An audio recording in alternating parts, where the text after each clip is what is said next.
Welcome to Late to the Party, where I talk about things after the hype has died down. Today, we will be talking about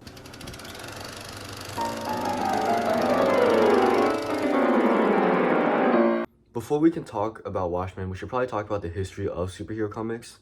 So the first superhero comic that we usually know and love today came out around in the 1940s during World War II, and then after that, during the 1950s, people kind of had superhero fatigue, which is kind of what's happening right now, and then they stopped reading superhero comics, which then led to people reading other comics like I don't know pirate comics.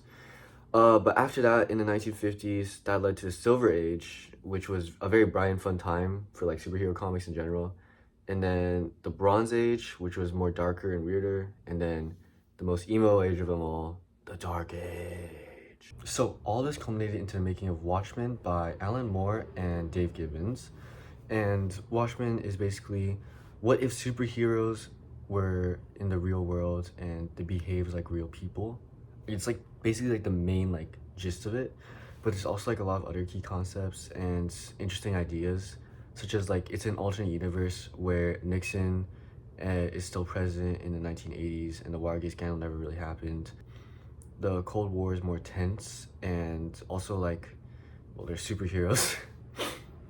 It also has what if a man becomes a god, and it also just is a commentary on comics. It's a comic about comics, which it's meta, but not in a very fourth wall breaking way. It's just it acknowledges the medium of comics and talks about it, which I find really interesting.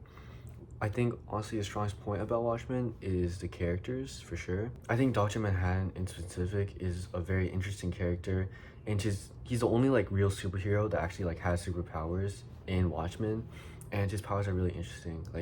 He can see the past, present, and future all at once. But the thing is, he can't really change his future. He's bound by his fate, so he's kind of a puppet, which I think is honestly such an interesting idea, because he's basically the most powerful being in the Watchmen universe, and he can't control himself. He can't even control himself. He has no free will.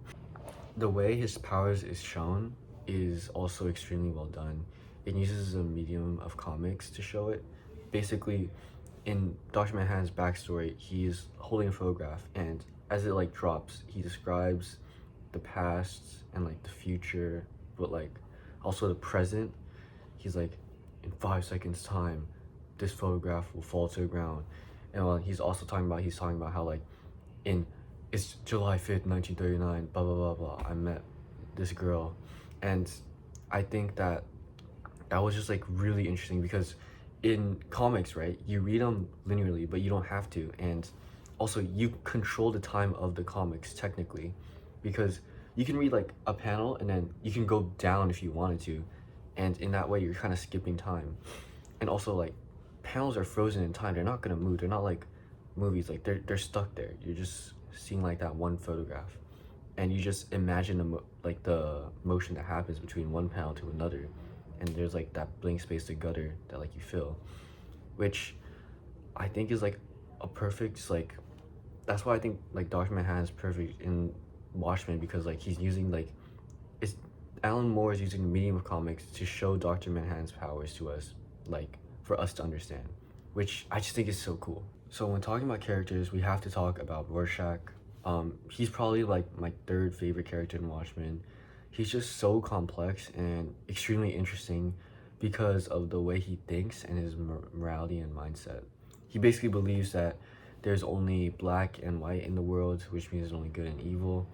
And he's so stuck on that view. He's even at the end, when the villain is oh, I will kill millions to save billions, Rorschach still doesn't compromise even after the plan has been enacted, meaning that he would literally risk killing billions just to not compromise on his morality, which I think is extremely interesting. And I also just when he was talking to the therapist and he was explaining why he believes in Rorschach, how he became Rorschach, I also thought that was extremely interesting. And his final moments when he dies to Dr. Manhattan, and he takes off his mask and he dies as Walter Kovacs instead of Rorschach. I think that was a really emotional scene, because that shows him like accepting like his humanity and like just dying as a human Walter Kovacs, which I just think is really like cool. I think now that we talked about Dr. Manhattan and Rorschach, I think it's time we talk about Night Owl. So Night Owl is a guy who quit being a superhero after the Superhero Act was passed, which basically banned all superheroes except for those working for the government. But he came back due to the community being murdered, and he's trying to investigate. He was also partners with Rorschach, and he's the second Night Owl. The first Night Owl is way better than him. No offense. Well, okay, Night Owl's a relevant character. I just find him annoying. Like, I don't know. But anyways, he's I think supposed to represent those who like grew older and kind of like stopped reading comics. They fell out of love. They had the superhero fatigue, which is what's going on right now, and they just like they don't like comics anymore, and I think he's a really like good representation of that. And when he like comes back into being a superhero, like he enjoys it. Like he knows that's his life purpose, and him and Silk Spectre kind of represent that. They're like the love for superheroes, and honestly I think it's pretty cool. Like it's basically like telling adults like, hey, you can enjoy superheroes too. And I think that's a really nice like character message, I guess. He's also pretty well written, and he's one of the only characters that get a happy ending by the end of this book. So I think it's time to talk about the big villain, Adrian Veidt. I think Adrian Veidt is really interesting. One, because he wins at the end. That's not something you could see in a comic book, especially during the Silver Age. Because back then, in the Silver Age, you literally couldn't let a villain win according to the CCA, which I think was pretty funny. But it is the Dark Ages, so yeah, he won. His mindset and his goals was also interesting. In a way, he was kind of like Thanos, where he says he must kill millions to save billions.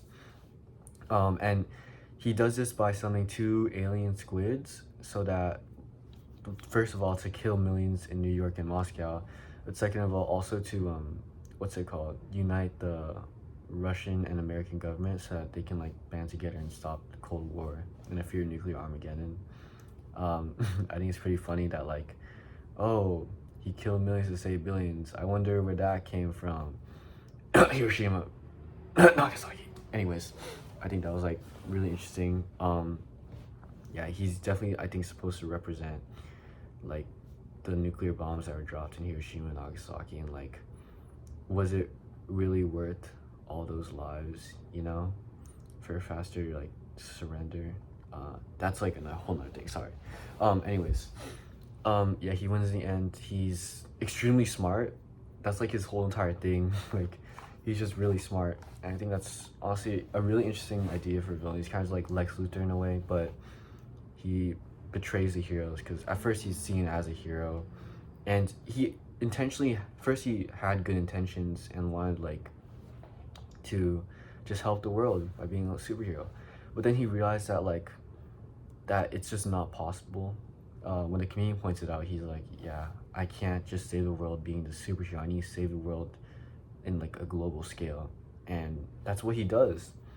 And I think that's like super just interesting, for a villain, because in a way he thought he was helping the world like the best way possible, but in reality he wasn't.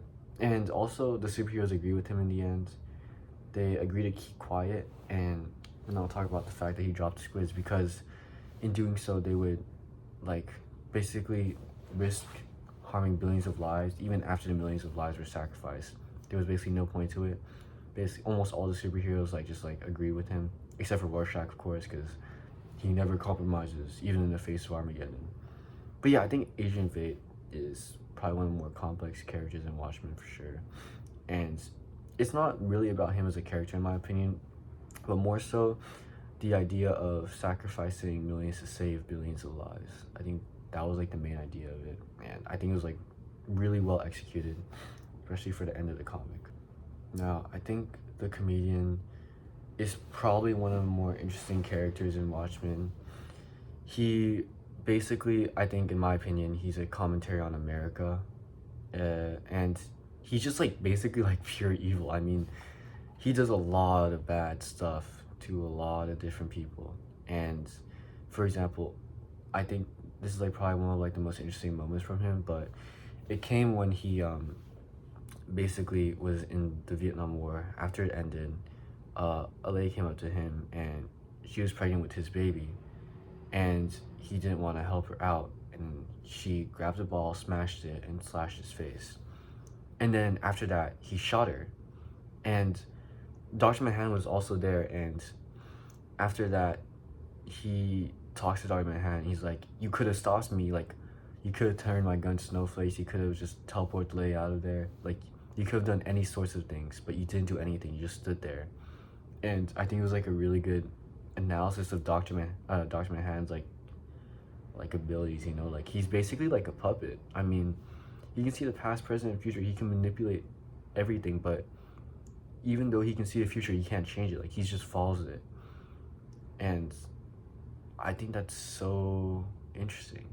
And also, like, his relationship with the original Silk Spectre is also just like so weird. I mean, that's another thing about Watchmen. It's like the finding like those thermodynamic miracles, I guess. Finding something that like just shouldn't happen, you know, shouldn't exist. It's weird how Silk Spectre still cares for the comedian. Like, it shouldn't make any sense at all. And she still does, which, yeah, that's just really like odd. Especially for her and her daughter, who also in the end becomes and says she might want to act like the comedian. Like, she says like she might wear like the black mask and stuff, start carrying around the gun. But yeah, I don't know. The comedian's honestly a really complex character. To be honest, I still don't fully understand him.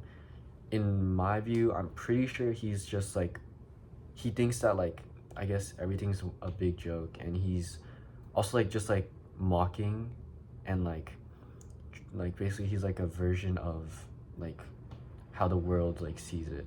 I don't know, like how he views the world, he is a mockery. Now, honestly, overall, Watchmen is like something that I think basically anyone should read, even if you're not into comics. I just think it's a great story, and it really sucks because I feel like no adaptation could like justly do it for Watchmen, because it's kind of like something that's just like, Watchmen is the Watchmen comics, you know? It can't be a TV show, it can't be a movie, it can't be any of those sorts of things, because they'll always be diluted, and it can't really live up to like the true original that is Watchmen. Now, I think reading Watchmen right now is like really like, it's just really like important if you're into like superheroes, because let's be honest, there's superhero fatigue going on right now, especially with movies and TV shows. We had a great era of movies and TV shows that came out,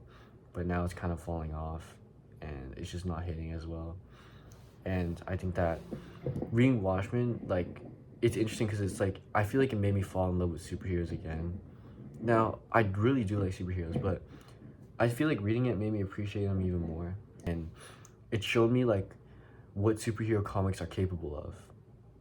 So yeah, I think that you should read Watchmen, honestly.